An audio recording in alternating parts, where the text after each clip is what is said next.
Hello student, আশা করি তোমরা ভালো আছো। আমিও ভালো আছি। কিছুদিন ধরে আমি ব্যস্ত থাকার কারণে তোমাদেরকে ভিডিও দিতে পারিনি, তাই আজ আমি তোমাদের সামনে চলে এলাম আবার একটি নতুন বিষয় নিয়ে। আজ আমি তোমাদের সামনে যে বিষয়টি নিয়ে আলোচনা করব তা অবশ্যই নতুন করে কোনো বলার কথা নয়, তাহলে তোমাদের সেকেন্ড সেমিস্টার মেজর বেঙ্গলির দ্বিতীয়ার্ধ।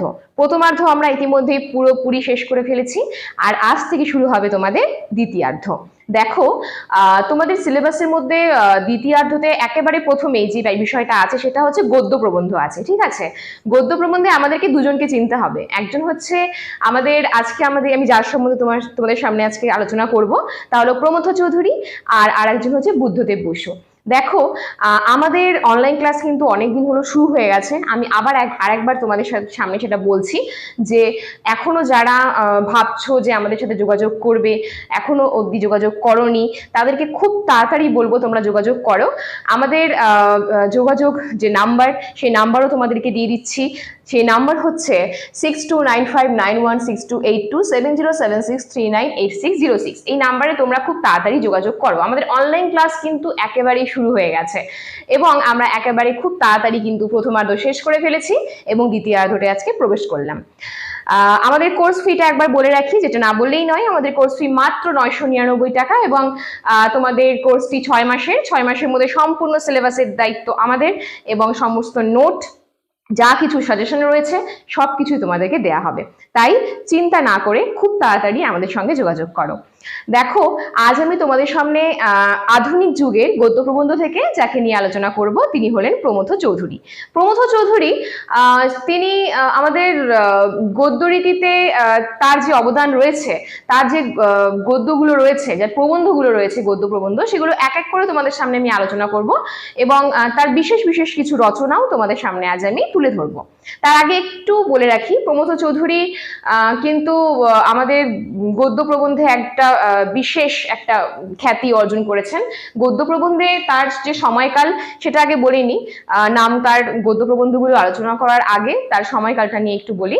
তা প্রমথ চৌধুরীর সময়কাল কিন্তু 1858-তে তার জন্ম এবং 1945-এ কিন্তু তার মৃত্যু হচ্ছে। দেখো, 46-এ।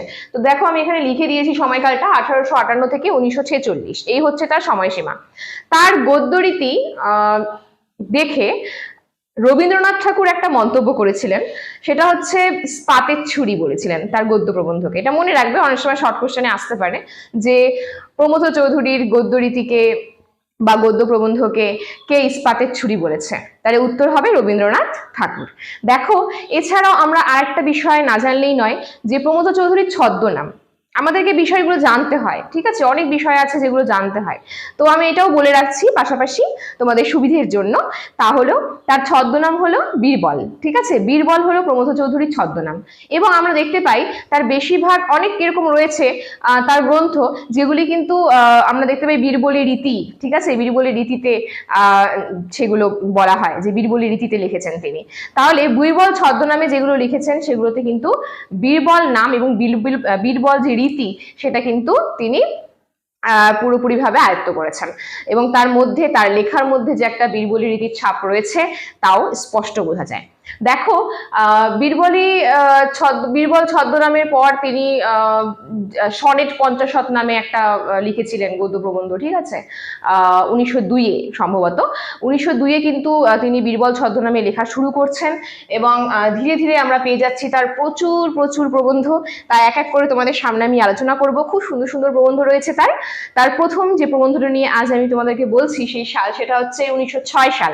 1906 সালে তিনি লিখছেন তেল নুন লোকরি। ঠিক আছে, মনে রাখবে, তেল নুন লোকরি, এটা হচ্ছে প্রমথ চৌধুরীর লেখা একটি গদ্য প্রবন্ধ যা প্রকাশিত হয়েছে 1906-এ। তারপরে রয়েছে বীরবলের হালখাতা। বীরবলের হালখাতা প্রকাশিত হয়েছে 1917-তে। দেখো, আমি যাতে তোমাদের মনে থাকে ক্রম অনুসারে তোমাদেরকে আমি লিখে দেওয়ার চেষ্টা করেছি যাতে সালগুলো তোমাদের গন্ডগোল না হয়। দেখো, একদম পরপর 1906, 17, 19, 20, 21, 26, ঠিক এইভাবে পরপর আমি সালগুলো দিয়েছি যাতে তোমাদের মনে রাখতে সুবিধা হয়। ঠিক আছে, এরপর দেখো নানা কথা। 1919-এ কিন্তু এটা প্রকাশিত হয়েছে এই গদ্য প্রবন্ধটি। 2 ইয়ারই আমাদের শিক্ষক, এই দুটোই 1920-তে প্রকাশিত হয়েছে। বীরবলের টিপ্পনী 1921। রায়তের কথা 1926, বঙ্গ সাহিত্যের সংক্ষিপ্ত পরিচয় 1934-এ প্রকাশিত হয়েছে। ঘরে বাইরে, এটা হচ্ছে আমাদের প্রমথ চৌধুরীর একটি গদ্য প্রবন্ধ। গুলিয়ে ফেলবে না, ঠিক আছে, রবীন্দ্রনাথ ঠাকুরেরও কিন্তু লেখা ঘরে বাইরে রয়েছে উপন্যাস, তাই ওটা উপন্যাস, এটা হচ্ছে প্রবন্ধ। ঘরে বাইরে হচ্ছে 1936-এ প্রকাশিত হয়েছে। তারপরে রয়েছে প্রাচীন হিন্দুস্থান 1940, আত্মকথা 1946, প্রাচীন বঙ্গ সাহিত্যে হিন্দু মুসলমান, এটা 1963-তে প্রকাশিত হয়েছে। দেখো, প্রকাশ সালগুলো আমাদেরকে একটু কষ্ট করে হলেও মনে রাখতে হবে, আর শর্ট কোশ্চেনে আসার সম্ভাবনা একটু বেশি। তাছাড়াও আমি এই প্রবন্ধগুলো ছাড়াও আমাদের প্রমথ চৌধুরীর যে গদ্য রয়েছে, গদ্য প্রবন্ধ রয়েছে, সেই প্রবন্ধগুলিকে কয়টা ভাগে আমি ভাগ করে তোমাদেরকে একটু দেখাতে চাই। তার জন্য আমি তোমাদের এই যে বক্সটা করে দিয়েছি, দেখো, তার সাহিত্য বিষয়ক কিছু প্রবন্ধ রয়েছে, সেগুলোকে আলাদা করে লিখেছি। শিক্ষা সম্বন্ধীয় কিছু প্রবন্ধ লিখেছেন, সেগুলোকে আলাদা করে লিখেছি। এইভাবে আমি তোমাদেরকে 5টা ভাগে আমি তার প্রবন্ধগুলোকে, কিছু কিছু প্রবন্ধ তার রয়েছে যেগুলো, সেগুলো তোমাদেরকে আমি দেখাতে চাই। দেখো, সাহিত্য বিষয়ক যে প্রবন্ধগুলো আছে, তার সাহিত্য বিষয়ক প্রবন্ধের মধ্যে সাহিত্যের খেলা, সাহিত্যের চাবুক, ঠিক আছে, খেয়াল খাতা এবং কাব্য অশ্লীলতা, এই 4টা প্রবন্ধ কিন্তু আমাদের প্রমথ চৌধুরীর কোন ভাগটাতে পড়ছে? সাহিত্য বিষয়ক ভাগে পড়ছে। সাহিত্য বিষয়ক প্রবন্ধের ভাগের মধ্যে কিন্তু এই প্রবন্ধগুলো পড়ছে।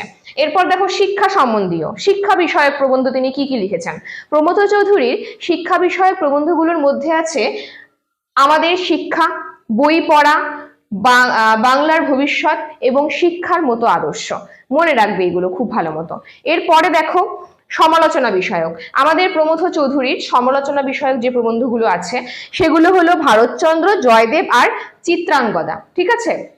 আমাদের চিত্রাঙ্গদা কিন্তু লিখেছেন, মনে রাখবে, রবীন্দ্রনাথ ঠাকুর, ঠিক আছে।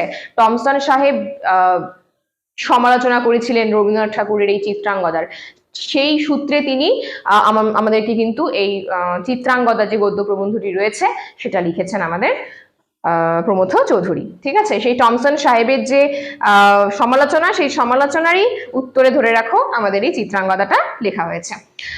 ভাষা বিষয়ক যে প্রবন্ধগুলি আছে আমাদের প্রমথ চৌধুরীর, সেগুলো হচ্ছে ভাষা সমস্যা, দেখো এখানে লিখে দিয়েছি আমি বিভিন্ন ধরনের ভাষা সমস্যা বিষয়ক বা ভাষা বিষয়ক, কথার কথা, সাধু বনাম চলিত, বঙ্গভাষা এবং আমাদের ভাষা সংকট।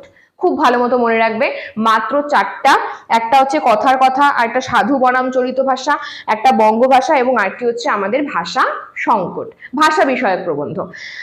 এবং শেষে যেটা রেখেছি সেটা হচ্ছে ইতিহাস বিষয়ক। ইতিহাস বিষয়ক বিভিন্ন ধরনের প্রবন্ধগুলো যেগুলো রয়েছে, সেগুলো তোমাদের সামনে এখন আলোচনা করছি। সেটা হচ্ছে হর্ষচরিত, পাঠান বৈষ্ণব, বিজু লেখা এবং হচ্ছে রাজকুমার। এই 4টি হলো তোমাদের ইতিহাস বিষয়ক প্রবন্ধ। দেখো, আমরা যদি এত এত প্রবন্ধকে মনে রাখার চেষ্টা করি, তো একবারে তো মনে থাকবে না। যে কারণে আমরা কি হয় যে মানে মনে রাখার কৌশল আমাদেরকে আয়ত্ত করতে হয়।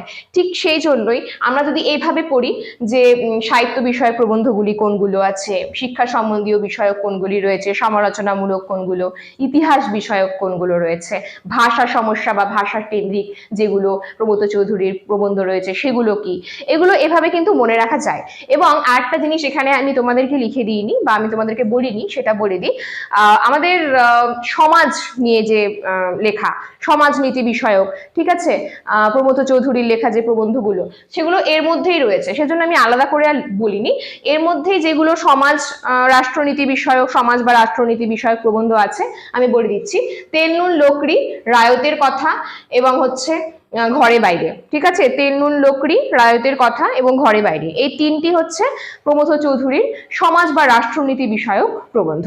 তাহলে দেখো, আজ আমি তোমাদের সামনে যে বিষয় নিয়ে আলোচনা করলাম তা হলো আধুনিক যুগে গদ্য প্রবন্ধে প্রমথ চৌধুরীর অবদান, ঠিক আছে। তো আমার ক্লাস এত অবধি থাকলো আজকে। যদি তোমাদের আমার ক্লাস ভালো লেগে থাকে, অবশ্যই লাইক, কমেন্ট, শেয়ার করে আমাদের পাশে থেকো, আমাদের চ্যানেলটাকে সাবস্ক্রাইব করে রেখো। এবং তোমরা যারা রয়েছো আমার ক্লাস দেখছো প্রতিনিয়ত, আমি বেশ কিছুদিন যদিও দিতে পারিনি, তবে এখন আমার ক্লাস কন্টিনিউ থাকবে, তোমরা এখন পাবে সমস্ত বিষয়গুলো প্রতিদিন। তো বিশেষ করে তোমরা কমেন্ট বক্সে জানাবে, যদি কোনো জায়গায় কোনো কিছু বুঝতে অসুবিধা হয় আমাকে জানাবে, আমি অবশ্যই সেগুলো আবার আবার তোমাদের সামনে নিয়ে আসার চেষ্টা করব।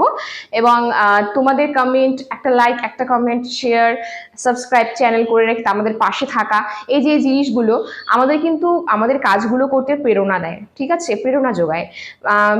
তখন মনে হয় যে না ঠিক আছে, আরো করি, আরো ভালো লাগছে যখন সবাই যখন কমেন্ট করছে, লাইক করছে, তার মানে আমার ক্লাস সবার ভালো লাগছে।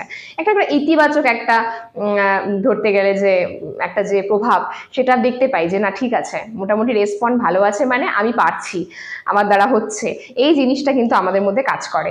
তো তখন আমরা আরো ভালো মতো তোমাদের সামনে আসতে পারি ক্লাসগুলো নিয়ে। তাহলে চলো, বেশি সময় নষ্ট করব না, তোমরাও খুব তাড়াতাড়ি কিন্তু, যেহেতু দ্বিতীয়ার্ধ শুরু হয়ে গেছে, যারা এখনো ভাবছো যে হ্যাঁ আমি ক্লাস করব, ক্লাসে জয়েন করব, এখনো ক্লাসে জয়েন করছো না, তারা খুব তাড়াতাড়ি কিন্তু ক্লাসে জয়েন করো আর আমাদের যোগাযোগ নম্বরে যোগাযোগ করো।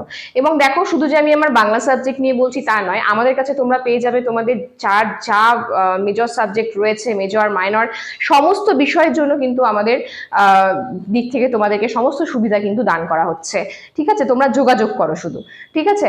তাহলে চলো, আজকে ক্লাস এখানেই শেষ করছি, ধন্যবাদ।